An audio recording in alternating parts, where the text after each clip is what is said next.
Beautiful song at isa sa mga inaawit na madalas sa mga churches na mensahe ay pwede nating ilapit sa Diyos ang lahat ng ating mga kabigatan. Amen po ba yun? Kaya naman tayo po ay narito sa church to unload our burdens, to be blessed. Kaya napakagandang makita na yung bang sa mukha pa lang mabibless ka na. Tingnan mo nga yung katabi mo. At titigan mo yung mukha niya at sabihin mo sa kanya, kapatid, nabibless ako sa'yo. Sa mukha lang nga, sa mukha lang. Mukha lang, mukha pa lang yan, mukha pa lang yan. Kaya, siyempre, kapag tumingin ka sa kanyang mukha, sabihin mo na bless ka dahil mukha niya umaaliwalas na nagmumukhang anghel. At alam natin, dalawang anghel na talagang pastor, ha? Diba? Meron tayong tinatawag kasing anghel na fallen angels.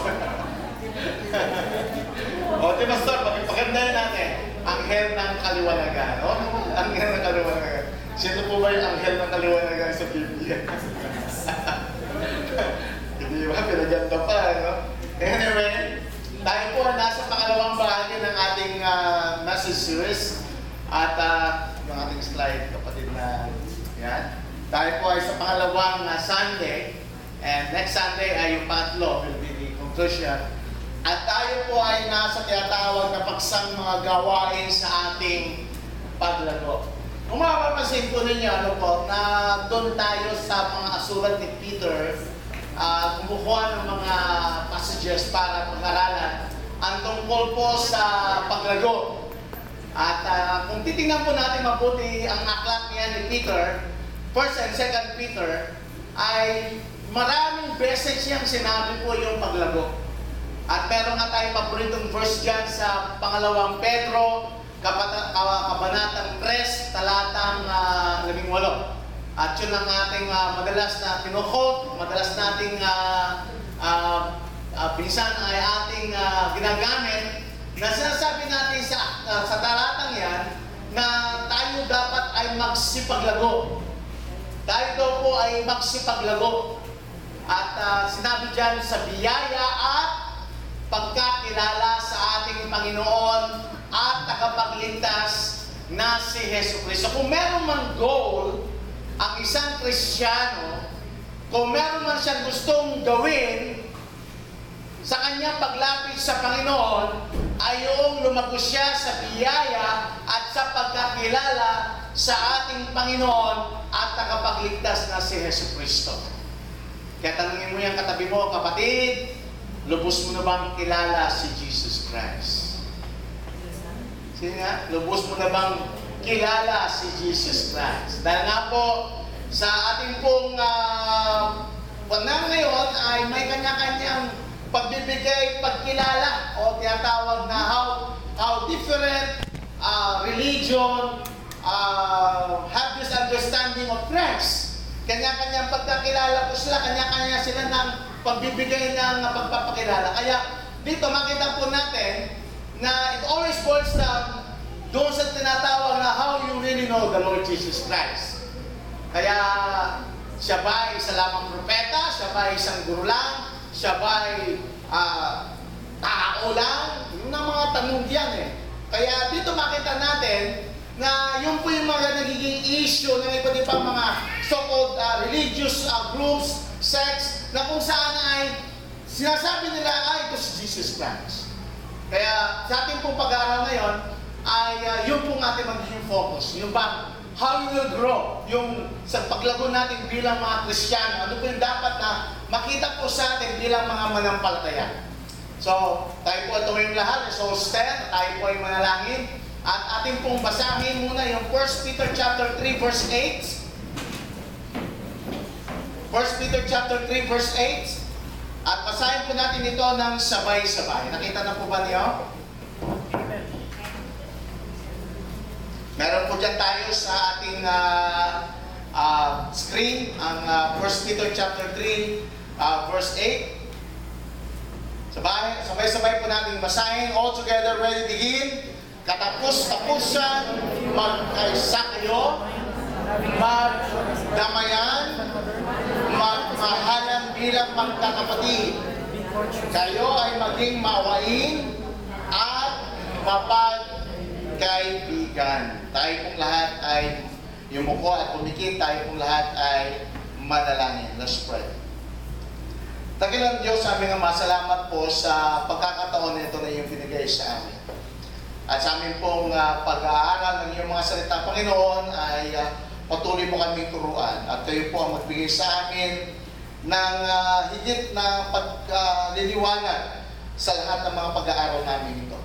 At sa lahat ng iyong gagawin, Panginoon, babigay namin lahat sa iyo, lahat ng kapurihan, kalwalatian. Sa pangalan ni Jesus, ang lahat ay magsabi na Amen. Makaupo na po tayong lahat.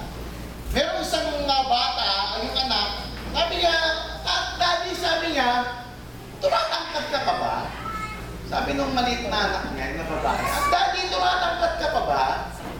So sabi nung Daddy, hindi na ako tumatangkad, sabi niya.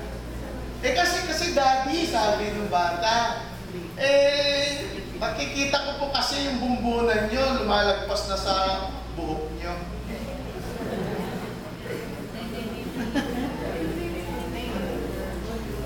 Kapainan niyo yung bumbunan nyo. Diba? Yung bumbunan na lumalagpas na sa buhok. Ibig sabihin, lumilitaw na yung... Diba? Yan. Sabi na, nurong pagkakaiba, pag dito na raw yung nawawala, dito yung nawawala, dito yung nawawala. Yeah. Pag dito raw nawawala, anong sabi nila? Sinasabutukan mo na lang naman ni Daddy. Sa galit ni Mrs. Pag dito sa likod yung nawawala ang buhok, ano yan?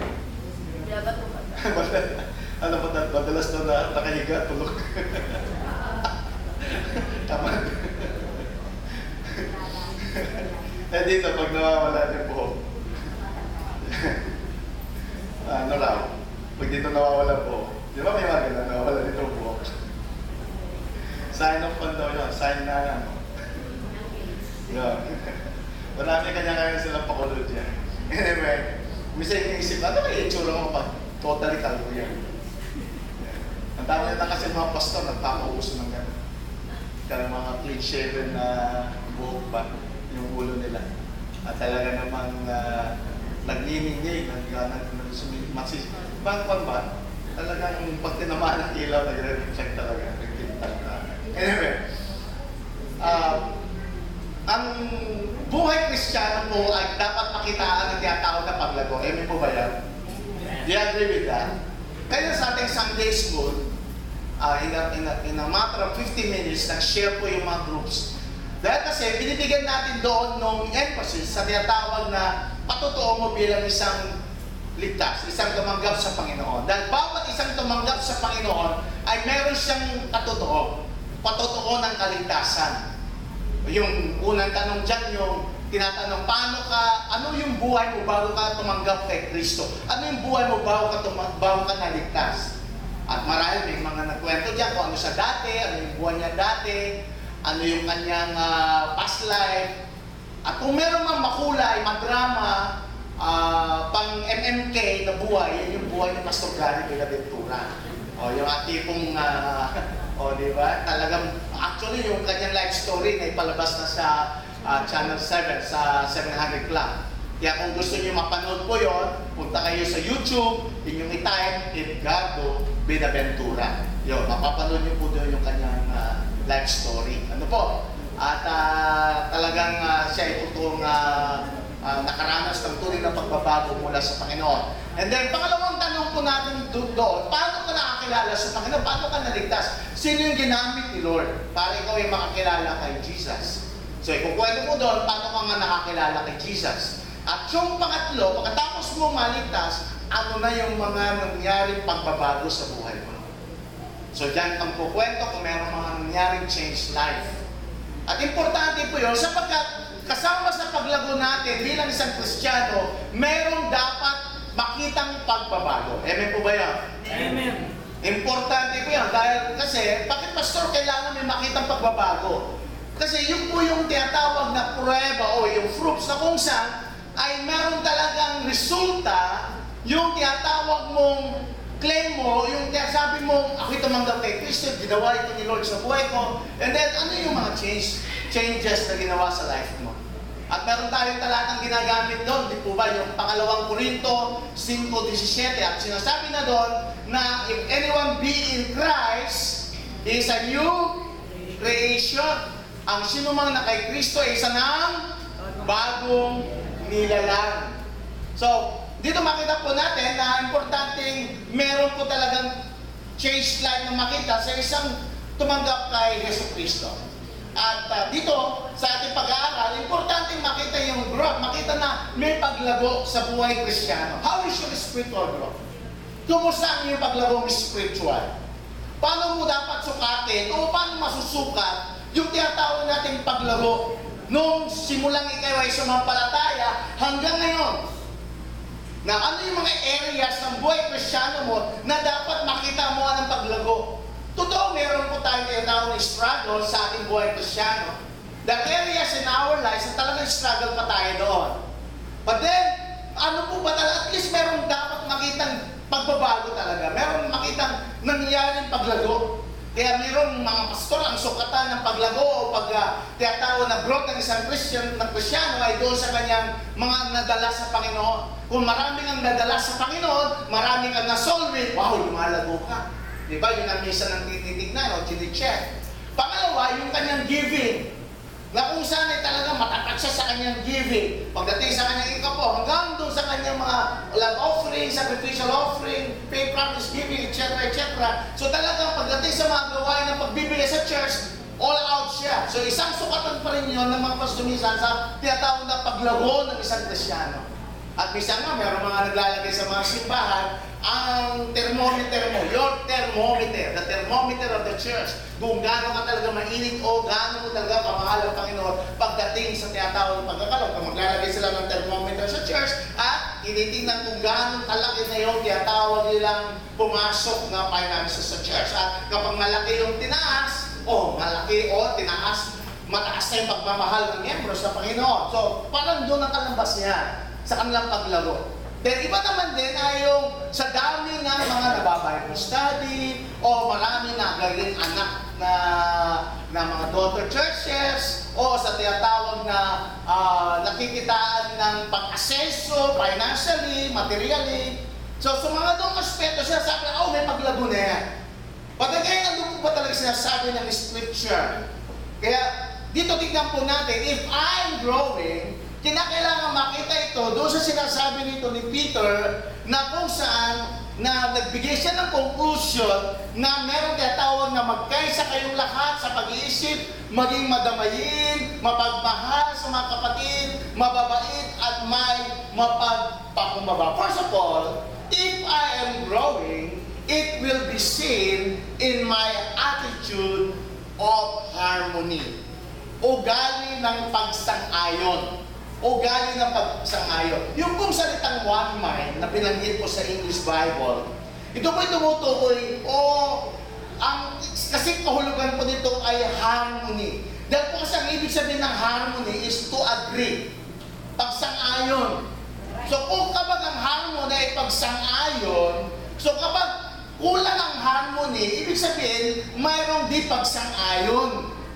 So, merong mga gawain ng Panginoon, merong tinatawag ng mga dapat gawin ng mga anak ng Diyos. But then, hindi ka nakikiisa doon, hindi ka sumasang-ayon, you are in disagreement, and then we have a big question mark there. Merong problema doon. Example, doon sa aklat ng Korinto.